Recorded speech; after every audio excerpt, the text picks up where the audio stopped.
God see that every day that I wake up and I pray to him and I say, glory, glory, hallelujah, I don't really feel a glory, glory, hallelujah?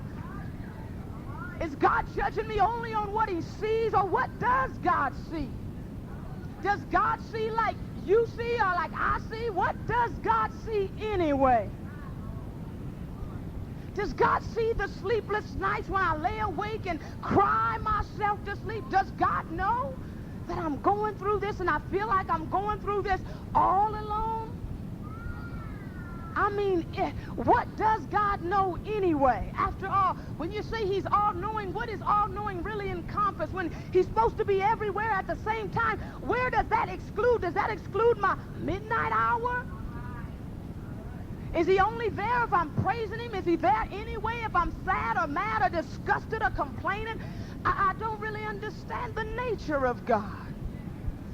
Have you ever felt like a drowning man that's trying to reach for life and resuscitation, but seems like nobody can hear you? It seemed like if you were in the midst of this crowded room and you screamed at the top of your lungs, nobody would hear your cry.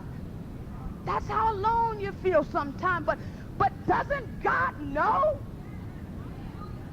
Didn't the preacher say that his mercy is from everlasting to everlasting on Sunday? But sometimes we feel like his mercy is clean gone forever. What's going on? Didn't the preacher preach that from the Bible? But does the Bible negate what you feel? Or are your feelings even worth God listening to? Does God really care what you feel? Sometimes we wonder. You may never admit to me that you've ever wondered about the character of God. You may never tell the pastor that you wondered, is God really faithful? You may never tell them that you wondered if there really is a window in heaven somewhere. You may never confess that you thought this tithes and offerings could just be a gimmick of the church to get your money. You might never tell us that. But God knows your thoughts. He knows them before you think them. And he loves you anyway.